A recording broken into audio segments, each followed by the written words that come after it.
Hello meet mister Mithun. அது நான் தான் மித்துன்ஸ் பாட்காஸ்ட் சேனலுக்கு உங்களை வரவேற்கிறேன். நான் வந்து நிறையா அந்த ரீல்ஸ்லாம் எடுத்து வச்சிருக்கேன். பாட்காஸ்ட்டில் இதை பற்றி தான் பேசலாம், இதை பற்றி நம்ம ரியாக்ட் பண்ணணும் அப்படின்னு சொல்லிட்டு. அந்த மாதிரி நேற்று நான் ஒன்று யதார்த்தமாக பார்த்தேன். நான் வந்து இதுக்கு முன்னாடியே பேசின பாட்காஸ்ட்டில் பல பாட்காஸ்ட்டில் நான் உங்ககிட்ட சொல்லியிருப்பேன், நம்மளுக்கு வந்து டூ மச் ஆஃப் நாலேஜ் இருக்குது டுவர்ட்ஸ் சம்திங். அண்ட் இன்றைக்கி இருக்கக்கூடிய இந்த மாடர்ன் வேர்ல்டில் டூ மச் ஆஃப் ஆக்சஸ் இருக்கிறனால, டு த ஃபோனாக இருக்கலாம், அவுட்டர் வேர்ல்டாக இருக்கலாம், நம்மளுக்கு அந்த எக்ஸ்போஸ்டர் ஜாஸ்தியாக இருக்கிறனால நம்ம நிறையா விஷயங்கள் தெரிஞ்சுக்கிறோங்கிறத விட ஆப்போசிட்டில் ஒரு விஷயம் நடக்கிறது நமக்கும் இப்படி தான் நடக்குமோ அப்படின்னு நம்ம புரிஞ்சுக்கிறோம். அது தெரிஞ்சுக்கிறோங்கிறத விட அந்த டுவார்ட்ஸ் தட் நாலேஜ் நம்மளுக்கு ஏதோ ஒரு அட்டென்ஷன் நம்ம கெயின் பண்ணிடுறோம். இப்போது எந்த விதமான அட்டென்ஷனுமே இல்லாமல் ஒரு விஷயத்தை பற்றி தெரியாமல் அந்த விஷயத்துக்குள்ளே நம்ம இன்வால்வ் ஆகிறோம். அப்படிங்கும்போது நமக்கே தெரியாமல் நம்ம நிறையா விஷயங்கள் அட்ஜஸ்ட் பண்ணிப்போம், நிறையா விஷயங்கள் நம்ம யோசிப்போம். முன்ன பின்ன இது இப்படி தான் இருக்குமா, அப்போ நம்ம இப்படி பிஹேவ் பண்ணிக்கலாங்கிற அந்த மாதிரி ஒரு சுச்சுவேஷன் வரும்போது நம்ம ஹேண்டில் பண்ணுறது டோட்டலாக நம்மளோட பிரெயின்லேருந்து வரக்கூடிய ஒரு ஆக்ட். ஓகே, நம்ம இப்படி பிஹேவ் பண்ணால் இது இப்படி ஆக்ட் பண்ணலாம், இப்படி பிஹேவ் பண்ணால் இது இப்படி ஹேண்டில் பண்ணிக்கலாம் அப்படின்ட்டு. ஆனால் இந்த எக்ஸ்போஸ்டர் ஜாஸ்தியாக இருக்கிறனால இப்போ அதே சுச்சுவேஷன் ஆப்போசிட்டில் ஒருத்தவங்களுக்கு நடக்குது அப்படின்னா அவங்க ஒரு பேட்டர்னில் பிஹேவ் பண்ணியிருப்பாங்க, இல்லை அவங்க ஒரு விதத்தில் அந்த சுச்சுவேஷனை ஹேண்டில் பண்ணியிருப்பாங்க. இப்படி ஹேண்டில் பண்ணுறது தான் நமக்கும் கரெக்டாக வருமோ அப்படின்ட்டு நம்மளோட சுயத்தை விட்டுட்டு நம்மளும் அந்த சுச்சுவேஷனை நம்ம அதே மாதிரி ஹேண்டில் பண்ண ட்ரை பண்ணி நிறையா ஃபெயில் ஆகிடுறோம். இன்றைக்கி இருக்கக்கூடிய இந்த ரிலேஷன்ஷிப்லேயும் முக்கியமான ப்ராப்ளம் இதுதான். நான் வந்து நிறையா பாட்காஸ்ட் பேசும்போது நான் சொல்லியிருக்கேன், இந்த too much of knowledge towards something வந்து அந்த சம்திங் அதை ஸ்பாயில் பண்ணிடணும், கொஞ்சம் யதார்த்தமாக அதுக்குள்ளே இன்வால்வ் ஆகிடணும். அதுக்கப்புறம் அந்த சுச்சுவேஷனை அதுக்கு தகுந்த மாதிரி கொஞ்சம் பேலன்ஸ் பண்ணிக்கிறது, நமக்கு தகுந்த மாதிரி யோசிச்சு நம்ம செயல்பட்டு நம்மளோட எமோஷன்ஸை காட்டுறது, ரியாக்ட் பண்ணுறது தான் இருக்கிறதுலே பெஸ்ட். இப்படி யோசிச்சு ரொம்ப யோசிச்சு ஒரு விஷயத்தை போட்டு குழப்பிக்கிறது சுத்தமாக செட் ஆகாது. ரிலேஷன்ஷிப்னு வரும்போது ரொம்ப யதார்த்தமாக இருக்கணும். இப்படி தான் நான் இப்படி தான், ஓகே உனக்கு இது பிடிக்கலையா மாற்றிக்கிறேன், இல்லை நான் அட்லீஸ்ட் மாற்றிக்க ட்ரை பண்ணுறேன், என்னால் இதை மாற்றிக்க முடியல, அட்லீஸ்ட் இந்த மாதிரி பேலன்ஸ், இது அந்த யதார்த்தம் இருக்கணும்னு வச்சுக்கோங்களேன். நம்ம வந்து இப்படி ஹேண்டில் பண்ணி இப்படி இதை கொண்டு போனோம்னா இது இப்படி நடக்கும், இல்லாட்டி இது இப்படி தான் நடக்கும்னு ஃபஸ்ட்டே ரொம்ப கேல்குலேஷன்ஸ் இருக்கிற ஒரு இடத்துல வந்து தெரில, ரிலேஷன்ஷிப்பில் அது சூட் ஆகாது அப்படிங்கிறது என்னோட ரொம்ப ஸ்ட்ராங்கான ஒப்பீனியன். ஆனால் இன்றைக்கி முக்கால்வாசி பேருக்கு இந்த ஒப்பீனியன் சூட் ஆகாது. ஏன்னா இன்றைக்கி இருக்கக்கூடிய ஃபாஸ்ட் மூவிங் வேர்ல்டில் நிறைய கேல்குலேஷன்ஸ் இந்த ரிலேஷன்ஷிப்னால இப்படி தான் அப்படின்னு சொல்லிட்டு நம்மளே சில விஷயங்களை புரிஞ்சு வச்சுக்கிறோம்.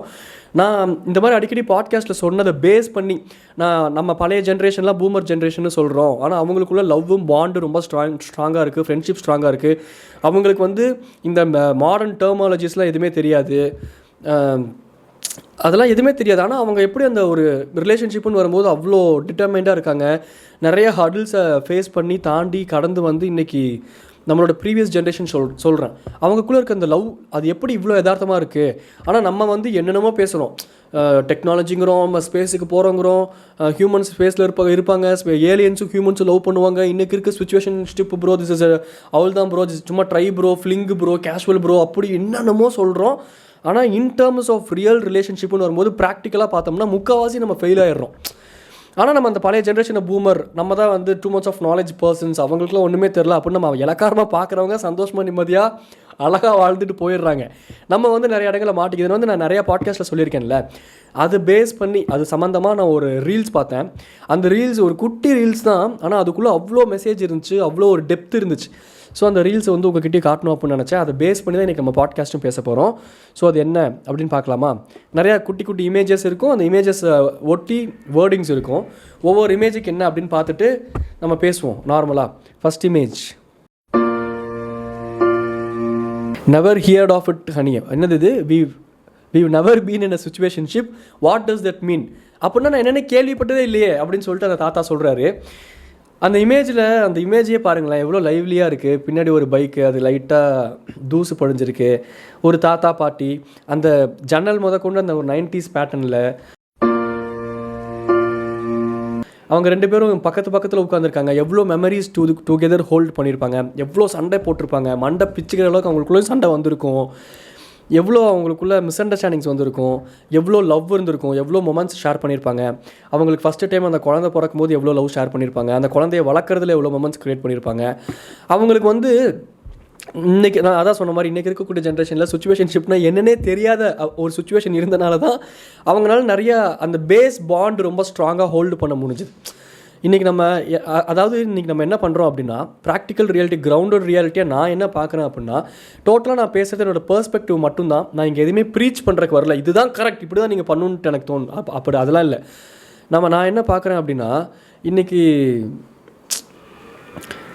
நம்ம நிறையா விஷயங்களை நமக்கு தகுந்த விஷயம், நமக்கு வேணுங்கிற விஷயங்களை அந்த ஒரு டைமில் அந்த ஒரு ஏஜில் நான் ஒன்று பண்ணிட்டேன், அதை நான் முட்டு கொடுத்தே ஆகணும் அப்படிங்கிறக்காக அந்த விஷயத்தை நம்ம எப்படியாச்சும் நம்ம நார்மலைஸ் பண்ண ட்ரை பண்ணுறோம். இல்லை அது தவறு தான், நம்ம எங்கேயோ தப்பு பண்ணிட்டேன், ஐம் சாரி அப்படின்னு ஆப்போசிட்டில் இருக்க பர்சன் கிட்ட அக்செப்ட் பண்ணிக்கிற மென்டாலிட்டி நம்மக்கிட்ட இல்லை. நம்ம வந்து அது பேசிக்காக ஹியூமன்ஸ்க்கு உண்டானது தானே. அவ்வளோ சீக்கிரத்தில் நம்ம ஒன்று பண்ணோன்னா நம்ம அதை அக்செப்ட் பண்ணிக்கவே மாட்டேங்கிறோம். ஆனால் அக்செப்ட் பண்ணிக்கிற இடத்துல அப்போதைக்கு அந்த இடம் ரொம்ப ஹார்டாக ஹார்ஷாக இருந்தாலும் அது ரொம்ப ஜென்யூனாக இருக்கும். அதுக்கப்புறம் அந்த ரிசல்ட் ரொம்ப ஜென்யூனாக டேர்ன் அவுட் ஆகும்.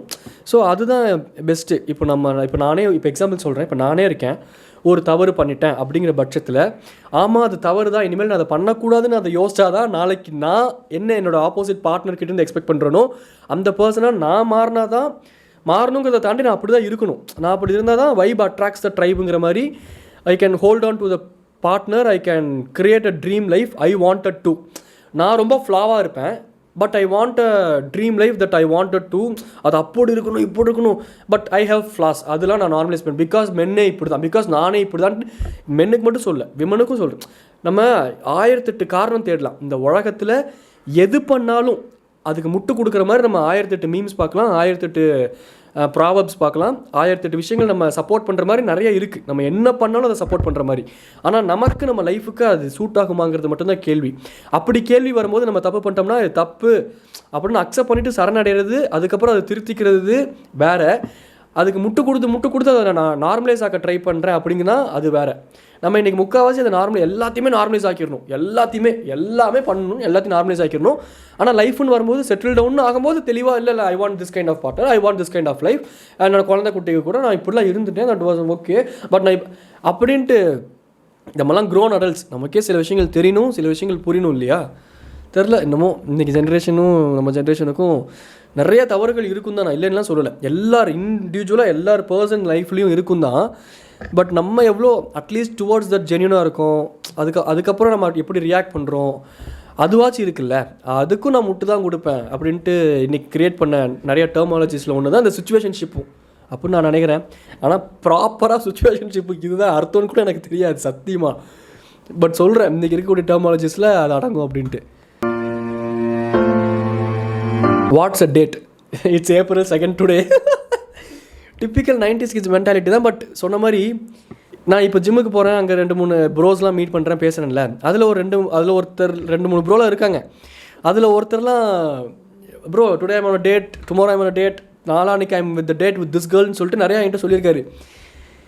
எப்படி ப்ரோ, எப்படி டேட்னா என்ன? இப்போது எனக்கு தெரில, அது வளர்ந்த மென்டாலிட்டி மைண்ட் செட் அப்படி போல்.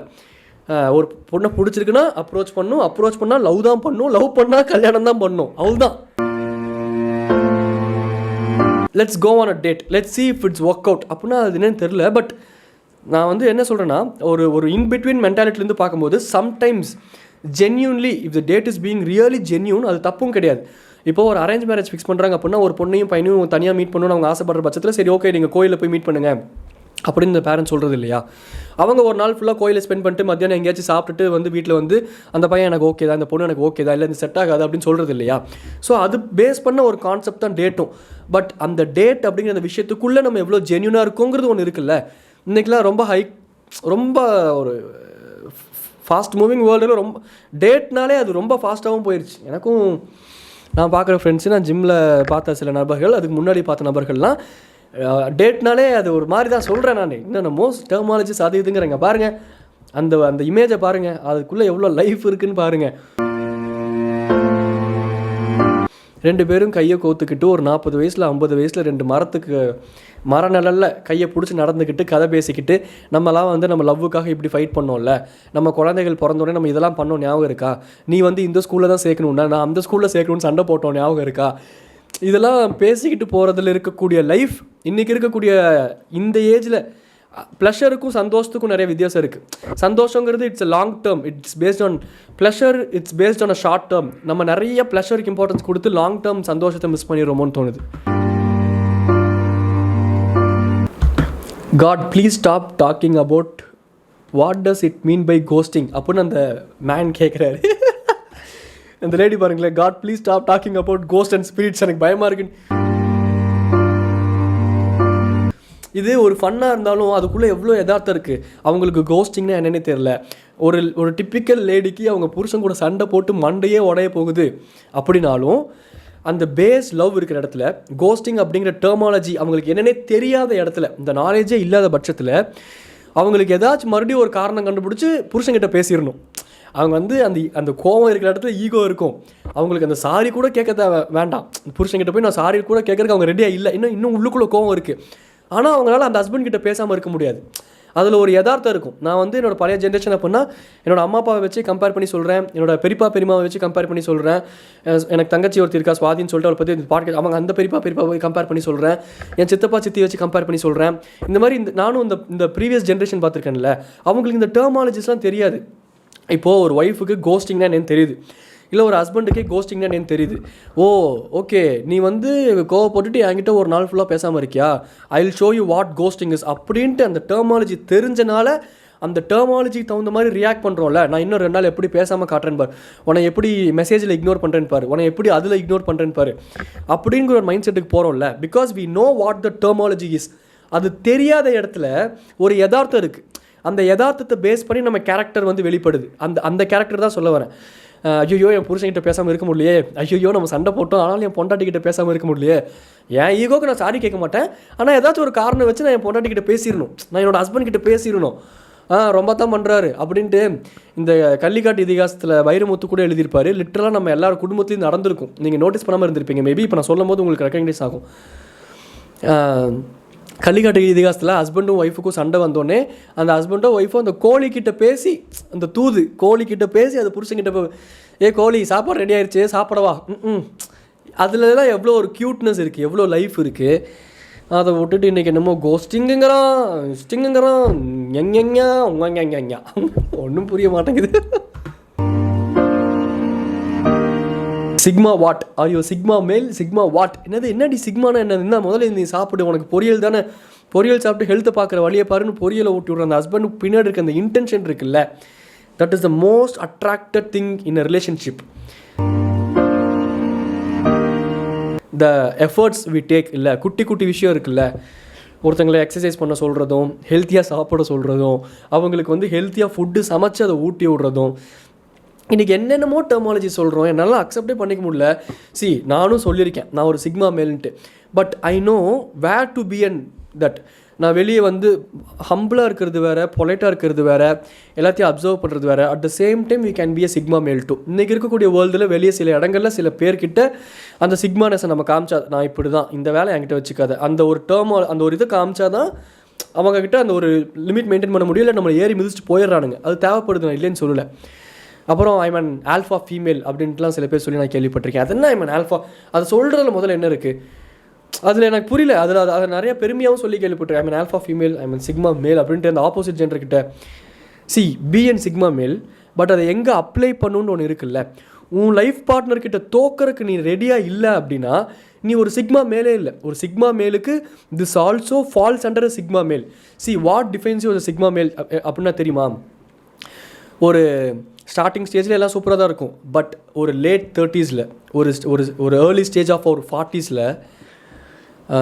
மிதுன் பாடுறா, எவ்வளோ சண்டை வந்தாலும் அடித்தாலும் பிடிச்சாலும் அவன் ஃபேமிலி அப்படி கொண்டு வந்துட்டான் பார். அவன் ஃபேமிலியில் என்ன நடக்குதுன்ட்டு வெளியே யாருக்குமே தெரியாமல் அந்த க்ரிப்பாக இருக்கான் பார். அவன் ஃபேமிலி எப்படி பேலன்ஸ் பண்ணுறான் பார், ஃபேமிலி லைஃப்பையும் ஒர்க் லைஃப்பையும் அப்படின்ட்டு வெளியே ஒருத்தன் பேசுகிறான்ல, தட் டிஃபைன்ஸ் யுவர் சிக்மாவை தவிர்த்து உன் ஒய்ஃப் கிட்ட போய் ஐ எம் சிக்மா மேல் வந்து சூரியஸை கட்டி விடு, போய் சமைச்சு முடிச்சிட்டியா, அதை பண்ணு, இதை பண்ணு, இன்னும் இப்போ இன்னும் டைம் ஆகுது, இன்னும் காஃபி ரெடியா இல்லையா, அங்கே ஒரு புளுத்தித்தனம் காட்டுறோம்ல, அது தற்குறித்தனம். தட் இஸ் நாட் சிக்மாத்தனம், தட் இஸ் தற்குறித்தனம். When you are ready to lose your self to your life பார்ட்னரில், that comes under that particular characteristics, it comes under being sigma. அதுதான் சிக்மா மேலோட ஒரு ப்ராப்பர். அதுதான் இன்றைக்கி அந்த ஜென்ரேஷன் பண்ணாங்க. நம்மலாம் வந்து நானும் தான் ஒர்க் பண்ணுறேன், நீயும் தான் ஒர்க் பண்ணுறேன், இன்றைக்கி விமன் நானும் இப்படி தான் இருப்பேன், ஐமன் ஆல்ஃபா ஃபீமேல் அப்படின்ட்டு. என்ன புருஷங்கிட்ட என்னத்த ஆல்ஃபா ஃபீமேலு, பொண்டாட்டிக்கிட்ட என்னத்த சிக்மா மேலு, மெண்டலாடா நீங்களா அப்படின்னு நம்மளுக்கு எனக்குலாம் அப்படி தான் தோணுது. சிக்மானஸ் இருக்கும் தான், கோவம்லாம் ஜாஸ்தியாக வரும் தான். பட் அதுக்கப்புறம் போய் ஒய்ஃப் கிட்ட சரண்டர் ஆகிறது தானே. சாரி தெரியாமல் பண்ணிட்டேன், தெரியாமல் கோவப்பட்டேன், நான் சிக்மான் புளுத்தருக்கு கோவப்படல, என்னோட இயல்பே அதுதான். பட் மற்றபடி this is my intention towards you. நான் வந்து வெளியே போய் ஒரு 3வது மனுஷங்கிட்ட அதே மாதிரி கோவப்பட்டுட்டு சாயந்தரமே போய் அவங்ககிட்ட சாரி கேட்க போகிறது கிடையாது. அவனுக்கு அது டிசர்வ் தான். நான் இருக்கிறதுலே பயங்கர ஜென்யூனான ஆள். எனவே கோவப்படுத்திட்டான் அப்படின்னா அந்த நாய்க்கு அது தேவைதான்ட்டு போயிட வேண்டியது தான். ஆனால் ஒரு ஒய்ஃப் கிட்ட ஒரு ஃபேமிலி கிட்ட தோக்குறதுல ஒரு அழகு இருக்குது. அதை நான் ரொம்ப ஸ்ட்ராங்காக நம்புவேன் எப்பயுமே. Family beyond every thing. எவ்வளோ ஆனாலும் என்ன ஆனாலும் வெளியே விட்டு கொடுக்கவே கூடாது. அதுதான் ஃபேமிலி. அதுதான் ஃபேமிலியோட core. It's for the blind. What's a blind date? It's for the blind I guess. Why do you ask அப்படின்னு சொல்லிட்டு ஒரு 60 வயசு 50 வயசுகளெல்லாம் கொஞ்சம் செட்டில் ஆகிட்டு கோயில்களுக்கெலாம் ஒய்ஃபை கூட்டிகிட்டு போயிட்டு கதைகள் பேசிட்டு, நம்ம பெரிய பையன் இப்படி இருக்கான், நம்ம பெரிய பையனை இப்படி செட்டில் பண்ணி விடணும், சின்ன பையன் இப்படி படிச்சுட்டு இருக்கான், 2 பேரும் எவ்வளோ மெச்சூர்டாக இருக்கானுங்க பாரு, நம்ம எப்படி அவங்களை க்ரோ பண்ணியிருக்கோம், நம்ம எப்படி அவங்களை வளர்த்திருக்கோம் பாரு, நம்ம எவ்வளோ பேட்டில்ஸ் ஃபைட் பண்ணியிருக்கோம் பாருன்ட்டு சாமிலாம் கும்பிட்டு வந்துட்டு இந்த மாதிரி பில்லர்ஸ் பக்கத்தில் உட்காந்து ரொம்ப ப்ளசண்ட்டாக பீஸ்ஃபுல்லாக இருக்கிற இடத்துல அப்படியே உட்காந்து ஒய்ஃப் கூட கதை பேசுகிறதுல இருக்கக்கூடிய அந்த டேட்டில் இருக்கக்கூடிய யதார்த்தம் உண்மையும் வந்து, ஆமாம் பிளைண்ட் டேட்னா என்ன? டேட் தெரியும் எனக்கு, பிளைண்ட் டேட்னா என்ன? டேட்டே வந்து ஃபஸ்ட்டெல்லாம் இப்போலாம் இல்லை, பட் லிட்ரலாக ஒரு 4 வருஷத்துக்கு முன்னாடி பர்ஃபெக்ட் தற்கூரியாக இருந்தேன். அந்த டைமில் டேட்னா பேர்ச்சம்பழம் தானே அப்படின்னு சுற்றிக்கிட்டு இருந்தேன். பட் அதுக்கப்புறம் எனக்கு புரிஞ்சுது டேட்னா இப்படிலாம் இருக்குது அப்படின்ட்டு. பட் அதென்ன பிளைண்ட் டேட்டு? சத்தியமாக அந்த டெர்மாலஜி எனக்கு தெரியல. உங்களுக்கு தான் தெரிஞ்சதுன்னா நான் சீரியஸாக ஜென்யூனாக கேட்குறேன், எனக்கு கீழே கமெண்ட்டில் சொல்லுங்கள். டேட் ஓகே, அது என்ன பிளைண்ட் டேட்டு? கண்மூடித்தனமான டேட். எப்படி போட்டாலும் மீனிங் வரல, பட் சொல்கிறேன் என்னமோ. Have you heard of talking stages? I am also talking. அது என்ன டாக்கிங் ஸ்டேஜ்? ஆனால் அது இருக்குது தான். நானும் இந்த ஸ்டேஜ் டாக்கிங் ஸ்டேஜஸ்னால் இன்னும் எனக்கு அந்த டெர்மாலஜி பர்ஃபெக்டாக புரியல. But if I am not wrong, இப்போ நம்ம ஜஸ்ட் பேசிக்கிட்டு இருக்கோம், we are seeing if it is working out அப்படிங்கிற ஒரு ஸ்டேஜில் நம்ம இருக்கோம்ல. அந்த ஜென்ரேஷனில் அதெல்லாம் இல்லை, அதுதான் சொல்ல வராங்க அப்படின்னு நினைக்கிறேன். நான் ஒரு பாட்காஸ்ட் பேசியிருப்பேன் என்னோட அம்மாச்சி கூட அந்த லவ் ஸ்டோரி ஆஃப் மை அம்மாச்சி, அதை பாட்டி அப்புச்சி அப்படின்னு சொல்லிட்டு. அந்த பாட்காஸ்ட்டில் கூட என்னோட ஆத்தா சொல்லியிருப்பாங்க, கல்யாணத்துக்கு முன்னாடி நான் உங்கள் தாத்தா கிட்ட பேசினதே கிடையாது, அவர் மூஞ்சியவே நான் முழுசாக பார்க்கல, கல்யாணத்துக்கு அப்புறம் தான் நான் பார்த்தேன் அப்படின்னாங்க. பட் எட் அவங்க வந்து ஒரு 60 வருஷம் 70 வருஷம் வாழ்க்கையை ஒன்றா வாழ்ந்துட்டு திருப்தியாக அவங்க இன்னமும் என்னோடய ஆத்தா வந்து என்னோடய தாத்தாவை நினச்சிக்கிட்டு இருக்காங்களா. அன்னாடும் நைட் தூங்கும்போது என் தாத்தா நினப்பு தான் இருக்குமாம்மா, என்னையும் வந்து பீஸ்ஃபுல்லாக கூட்டிகிட்டு போயிருங்க உங்கள் கூட அப்படின்ட்டு என்னோட ஆத்தா இன்னமும் நினைக்கிறாங்களாம்மா. ஸோ அந்த ஒரு இதை தான் வந்து இது சொல்ல வராங்க அப்படின்னு நினைக்கிறேன். இன்றைக்கெலாம் வந்து சில விஷயங்கள் அந்த ஒரு மூவிங் வேர்ல்டில் to cooperate with the upcoming culture, அந்த ஒரு கல்ச்சர் பேட்டர்ன் மாறிக்கிட்டே இருக்கும். ஸோ அதுக்கு தகுந்த மாதிரி சில விஷயங்கள் நம்ம மாற்றிக்கலாம். அதில் இந்த டாக்கிங் ஸ்டேஜஸில் எனக்கு ரொம்ப டாக்ஸிக்கலாக ஒன்றும் தெரில. It's okay to talk and it's okay to see if it's working out. அது தப்பு கிடையாதுன்னு நான் நினைக்கிறேன். பெருசாக ப்ராக்டிக்கலாக யோசிச்சோம்னா பேசினோம்னா. பட் அந்த ஒரு ஜென்ரேஷனில் அது கூட இல்லை அப்படிங்கிறேன். அந்த கல்ச்சர் பேட்டர்னே வேறு மாதிரி இருந்துச்சு. ஸோ அது கூட இல்லை. ஸோ அவங்களுக்கு அது ரிலேஷன்ஷிப்புன்னு வரும்போது நல்லாவே ஒர்க் அவுட் ஆகிருக்கு. ஸோ அவள் தான் முடிஞ்சிருச்சு. இந்த ஒரு மீம் தான் சொன்னேன். நிறைய விஷயங்கள் நான் இதை பற்றி பாட்காஸ்ட்டில் பேசியிருக்கேன். ஸோ நான் பேசினதை பேஸ் பண்ணி இந்த மீம் பார்த்தனால எனக்கு ரொம்ப ரிலேட் ஆச்சு. இதை வச்சு நான் மறுபடியும் உங்ககிட்ட பேசணும் அப்படின்னு நினச்சேன். இந்த மீம் பார்த்தேன், என்னோடய பெர்ஸ்பெக்டிவ்ஸ் பேசினேன். மற்றபடி இப்படி தான் இருக்கணும், இதுதான் ஸோ அதுதான் ஸோ நான் சொல்லக்கூடிய ஆளும் கிடையாது. This is completely based on my perspective. இந்த சேனலோட நேச்சரும் இதுதான். இந்த மாதிரி கொஞ்சம் யதார்த்தமான விஷயங்கள்லாம் எடுத்து பேசுகிறது தான் இந்த சேனலோட நேச்சரும். ஸோ இதெல்லாம் உங்களுக்கு பிடிச்சிருக்கு, கொஞ்சம் ப்ளசண்ட்டாக நீங்கள் ஏதோ ஃபீல் பண்ணீங்க அப்படின்னா சப்ஸ்கிரைப் பண்ணிக்கோங்க. ரெகுலராக வீடியோஸ் வரும் Monday to Friday. Tata bye bye சொல்லிட்டு கிளம்பும்போது நாங்கள் meet mister Mithun. Tata bye bye. Meet mister Mithun ஒரு ட்ரால் சேனல் இருக்குது, கொஞ்சம் ஃபன்னான ஒரு பேட்டர்னில் இருக்கும். அதுவும் உங்களுக்கு ஓகேனா சப்ஸ்கிரைப் பண்ணிக்கோங்க. இந்த பாட்காஸ்ட் பற்றி நீங்கள் என்ன நினைக்கிறீங்க அப்படிங்கிற உங்களுக்கு ஜென்யூனான கமெண்ட்ஸை கீழே சொல்லுங்கள். Tata bye bye. டாடா பாய்.